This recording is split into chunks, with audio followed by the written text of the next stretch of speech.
আসসালামু আলাইকুম রহমতুল্লাহি ওয়া প্রিয় ভাই ও বন্ধুগণ, যারা আমাদের সাথে রয়েছেন দূরে অথবা কাছে, দেশে অথবা প্রবাসে, আপনাদের সকলকে জানাই আন্তরিক মোবারকবাদ ও শুভেচ্ছা।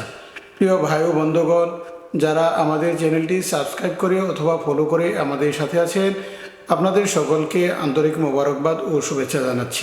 প্রিয় ভাই ও বন্ধুগণ, আমরা রাসূল পাক সাল্লাল্লাহু আলাইহি ওয়াসাল্লামের হাদিস শরীফ থেকে একটি হাদিসের কথা বলবো। প্রিয় ভাই ও বন্ধুগণ, অনেক সময় দেখা যায় আমরা বিপদে আপদে মুসিবতে পড়ি, বিভিন্ন সমস্যায় রোগ ব্যাধিতে আমরা ভুগতে থাকি। প্রিয় ভাই ও বন্ধুগণ, বিপদ আপদে পড়লে বা বিপদ আপদ থেকে বাঁচতে হলে কি একটি আমল রয়েছে, যে আমলটি করতে পারলে বিপদ আপদ থেকে, মুসিবত থেকে, বিভিন্ন সমস্যা থেকে আল্লাহ পাক রব্বুল আলামিন আমাদেরকে মুক্ত রাখবেন এবং বিপদ থেকে আল্লাহ তাআলা আমাদেরকে মুক্তি করে দেবেন।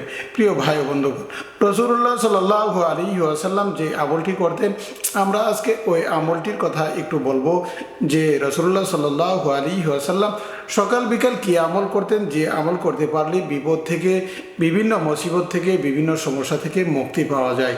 প্রিয় ভাই বন্ধুগণ, রাসূলুল্লাহ সাল্লাল্লাহু আলাইহি ওয়াসাল্লাম হাদিস শরীফের মধ্যে ইরশাদ করেন, যে ব্যক্তি নিম্নোক্ত দোয়াটি সন্ধ্যায় 3 বার পাঠ করবে এবং সকাল হওয়া পর্যন্ত আল্লাহ তাআলা তাকে বিপদ থেকে মুক্তি দিবেন, তার উপর কোনো বিপদ আসবে না।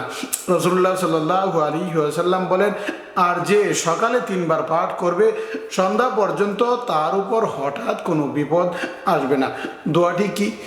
এই হঠাৎ বিপদ থেকে, হঠাৎ মুসিবত থেকে বাঁচতে হলে এই আমলটি আমাদেরকে করতে হবে। তাই আসুন রাসূলুল্লাহ সাল্লাল্লাহু আলাইহি ওয়াসাল্লামের বর্ণিত সেই দোয়াটি আমরা শিখি এবং জানি। প্রিয় ভাই ও বন্ধুগণ, রাসূলুল্লাহ সাল্লাল্লাহু আলাইহি ওয়াসাল্লাম ফজরের নামাজের পর এবং মাগরিবের নামাজের পর এই দোয়াটি 3 বার করে পাঠ করতেন।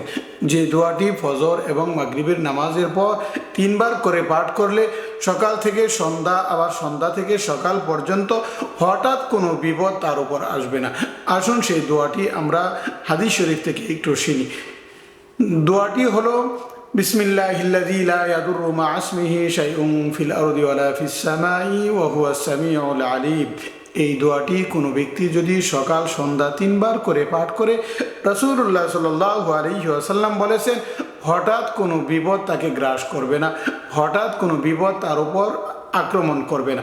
প্রিয় ভাই ও বন্ধুগণ, তাহলে আর দেরি কেন, আসুন আমরা এই দোয়াটি শিখি এবং আমল করার চেষ্টা করি।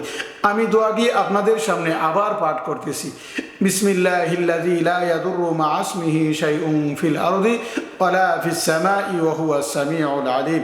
এই দোয়াটি সকাল সন্ধ্যা 3 বার করে আল্লাহ পাক রব্বুল আলামিন আমাদেরকে পাঠ করার তৌফিক দান করুন।